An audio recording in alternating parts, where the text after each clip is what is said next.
At a quiet family dinner in Riverton, everything shifted.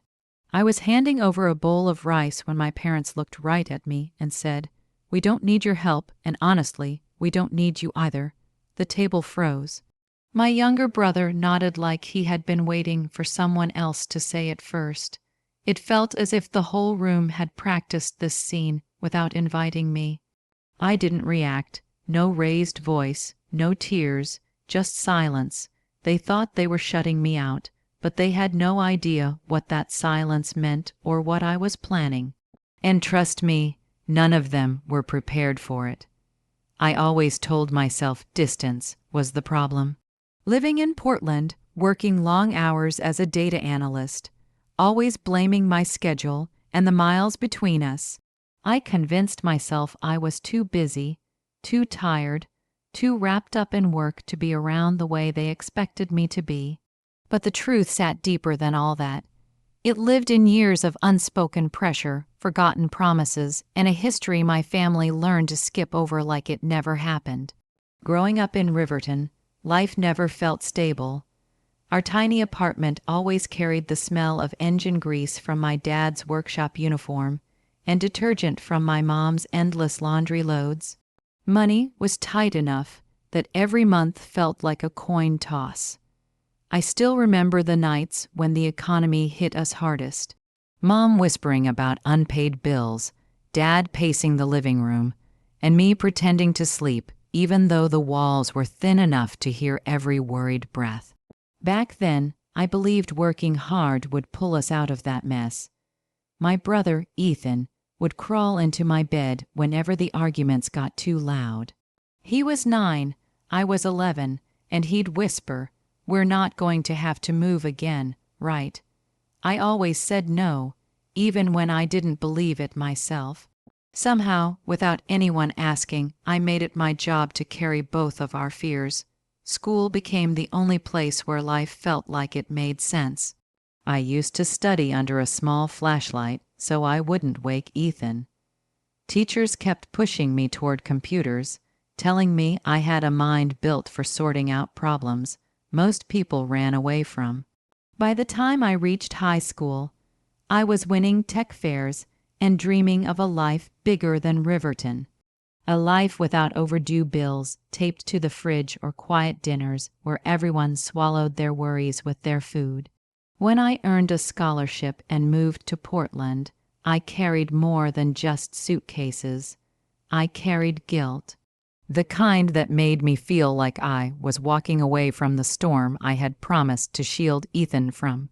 But I never disappeared. Every paycheck felt like a chance to fix something back home. The broken heater, the leaking bathroom ceiling, the car repairs Dad kept postponing. I sent money quietly because that was how affection worked in our house. Silent, unspoken, expected, Ethan had his own dreams. He wanted to open a small studio somewhere he could build custom furniture, something he'd talked about since he was a kid stacking wood scraps behind Dad's workshop. Helping him felt like fulfilling a promise I made long before I understood what responsibility really meant. A loan here, covering a bill there, and eventually buying him a used truck so he could deliver his pieces. Somewhere along the way, though, his gratitude cooled into something sharper. He'd joke about my city lifestyle, or act like any help I gave was charity. Dad stiffened whenever I offered to take care of a repair. Mom's voice shifted whenever I mentioned visiting, like my presence was more disruption than comfort. Still, I went into that family dinner hoping things would be different. A reset. A reminder that I still belonged. But I had read the room all wrong. Every pause, every half smile, every clipped answer. They weren't random. They were signs I should have seen sooner. The second I walked into my parents' dining room that night, something felt wrong. Not loud or dramatic. Just a quiet weight, like the evening had already been decided before I arrived. Mom barely glanced up. Dad gave a nod that felt more formal than familiar. Ethan smiled, but it was tight and practiced, the kind he used when he wanted to hide annoyance behind politeness. I tried anyway, I asked about his workshop, about their week, about life in Riverton. Their responses were short, almost mechanical, like they were reciting lines they didn't want to say. At one point, Ethan made a comment about my clothes, very office-like, with a tone that sounded friendly but felt like a jab. Dad muttered something about me being too busy for them now. Mom sighed when I offered to help with a few things around the house, like the offer itself annoyed her. None of this was new. These small cuts had been there for years, but that night they felt sharper. Too precise, too intentional, and I couldn't shake the feeling that they had prepared themselves for something I wasn't meant to know about. Dinner was served, and for a few minutes everyone pretended things were fine. Forks tapped against plates, glasses touched, and small talk floated around like we were all trying too hard. Ethan started talking about how his workshop was doing well because the community supported him. The way he said it felt pointed, like he was rewriting the past while staring me in the face. I almost corrected him, but I held my tongue. I had promised myself I came home to reconnect, not reopen old wounds. Then it happened. Dad set his fork down. The sound was loud enough to cut through the room. He looked straight at me, his expression tight, almost bitter. "We don't need your money, Alex." Mom followed without even pausing. "And we don't need you either." Her voice was calm, too calm, like she had practiced those words before saying them. For a second, I just stared at them. My ears buzzed. My chest felt hot and hollow at the same time. The table seemed to tilt, just a little. Then Ethan leaned back in his chair, crossed his arms, and added his own piece. "They're right. Nobody needs your money or you. No hesitation. No softness, just cold agreement, like he had been waiting for the chance to finally say it out loud." I looked around the table, hoping anyone would speak up for me. But every set of eyes drifted away. That was the moment something inside me snapped. Not because they pushed me away, but because I finally understood the truth. They had made this decision long before I ever walked through the door. I didn't even remember standing up. One moment Ethan's words were echoing in my head, and the next I was outside on the porch, breathing in the cold Riverton night like it could numb the sting of it all. The air was sharp and empty, the kind of cold that settles in your lungs before you feel it on your skin. It didn't taste like home. It tasted like the absence of it. I leaned against the railing, letting the silence wrap around me. I didn't speak, not because I agreed with them, but because if I tried to say even a single word, I wasn't sure if I would explode or fall apart. I walked to my car without turning around. No one called after me. Not Mom, not Dad, not Ethan. For years, I had been the one they leaned on, the backup plan, the problem solver, the safety net they never acknowledged. And now, when I needed even a small gesture of concern, they just kept eating like my absence made the room lighter. When I reached my hotel, the room felt too still, too spotless, like a blank page I wasn't sure how to fill. I sat at the edge of the bed replaying it all. Their blank faces, their flat voices, the way Ethan didn't even hesitate before repeating, "Nobody needs you." I pressed my palms against my eyes until sparks flashed. Then my phone buzzed. Elena Ward. She never called without a reason. She knew I hated surprises. I answered, my voice unsteady. "Alex, did something happen tonight?" Her tone was careful, like she already knew the answer. I swallowed. "Why? You need to check Ethan's page right now." My stomach knotted. I opened the app, searched for my brother's profile, and felt the last thin thread of hope fall apart. There he was standing in his workshop, grinning like he had built his entire life with his bare hands. The caption read, "Did all of this on my own. Hard work pays off." Post after post carried the same story. No mention of the equipment I financed, no mention of the loan I floated to help him start, no mention of the truck he drove that was still registered under my name. Just Ethan, the town's self-made success, soaking up praise he hadn't earned alone. That's not even the worst part, Elena said. A mutual friend had commented, "Proud of you for never relying on anyone." And the people in Riverton believed it. Something inside me shifted. The hurt from dinner hardened into absolute clarity. I wasn't just rejected. I had been erased. I opened my laptop. My fingers hovered over the keys, not trembling from sadness now, but from certainty. If they didn't need my money, if they didn't need me, then I didn't need to keep holding everything together. I pulled up the truck registration first, then the paperwork for Ethan's workshop loan. Payments, receipts, transfers. Years of quiet support stared back at me in clean, undeniable lines. And for the first time all night, I didn't break. I didn't fall apart. I just breathed steady and controlled, realizing something they never expected. My silence wasn't defeat. It was the start of my pushback. I barely slept, not because of tears, those had dried long ago, but because my mind had shifted into a place I hadn't been in years. A place of focus, a place of strategy, a place where emotions didn't cloud decisions. The same part of me that used to solve coding problems at 2 in the morning now turned itself toward my family's story, pulling apart every loose thread until I knew exactly where to tug. By sunrise, a soft orange light was spreading across the sky outside my hotel window. Riverton was waking up, coffee brewing in small kitchens, delivery trucks starting up, people heading into diners like any ordinary morning. But I felt disconnected from all of it, like I was watching a town that didn't belong to me anymore. I didn't bother driving back to my parents' house. Instead, I opened my laptop. Step 1, the truck. The gray pickup Ethan loved, showing off, the same one he posed with for his hard work pays off posts, was still legally in my name.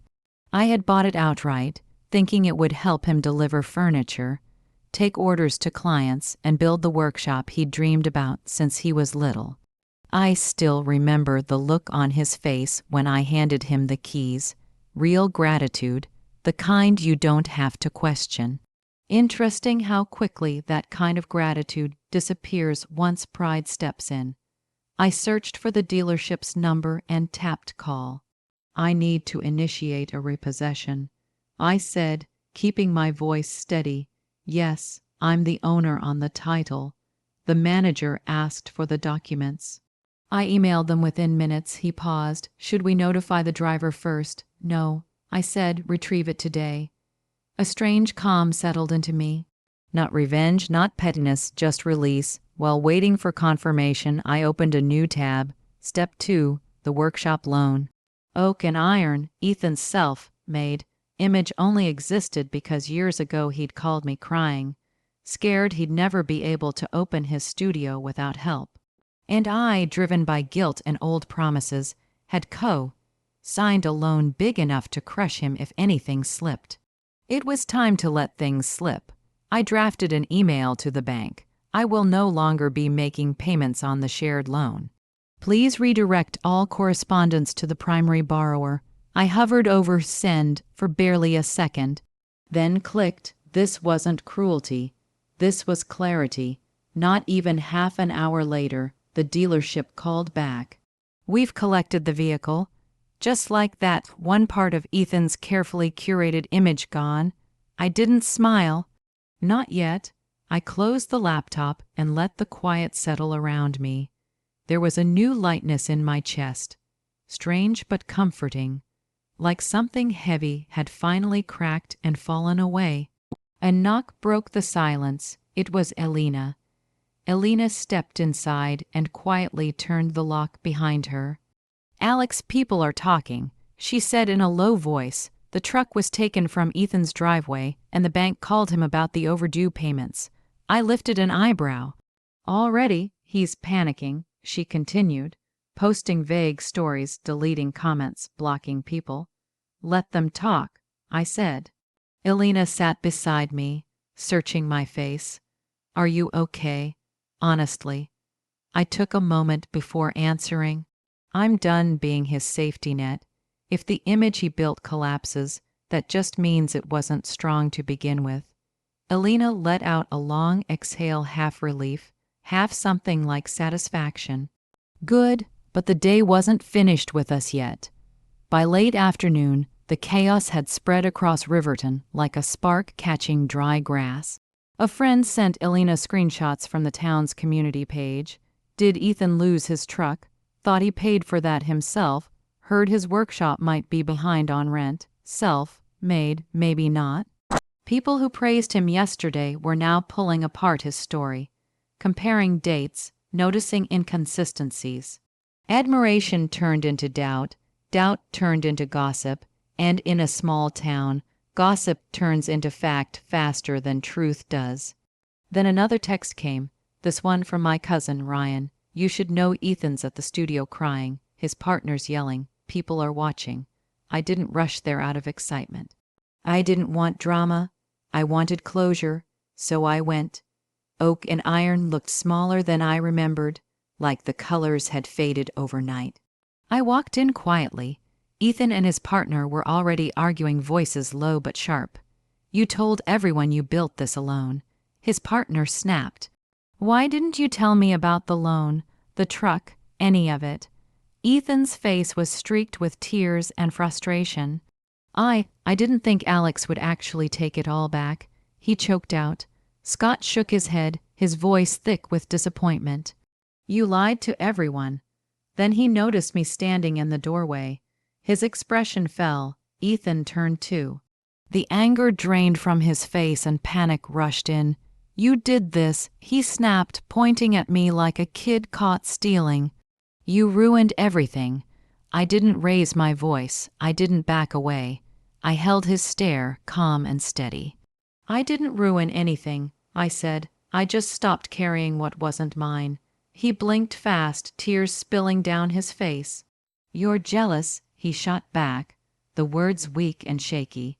You always hated that people admired my workshop. I almost laughed, not because it was amusing, but because the lie was so much smaller than the truth.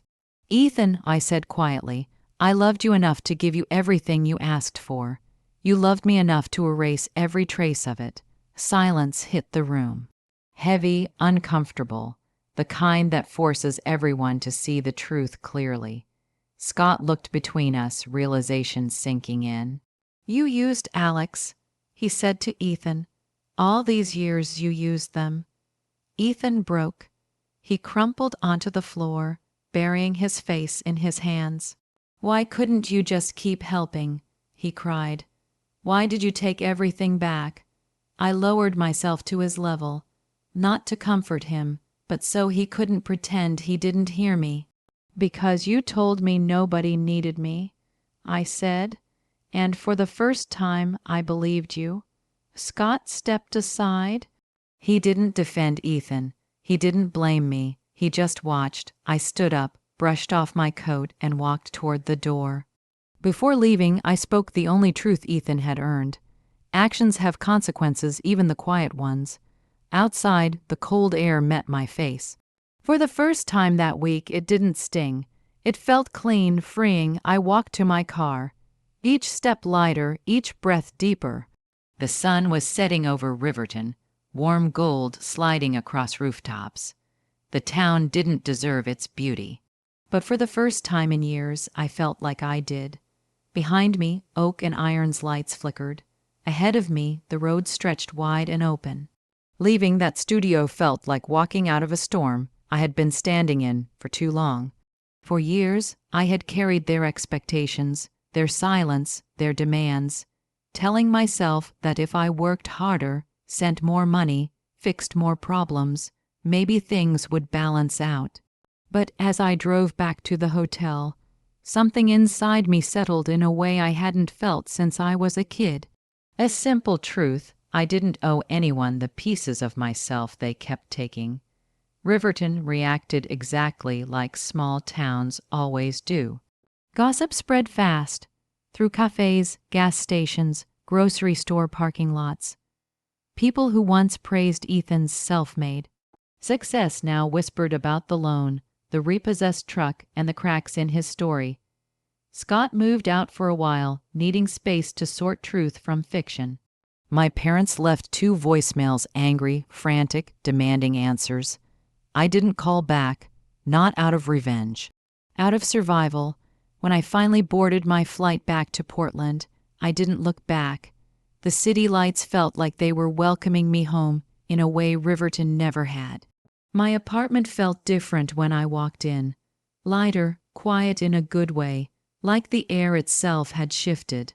I made a cup of tea, opened the windows, and let myself breathe, not as the family fixer, not as the backup plan, just as a person claiming their own space again.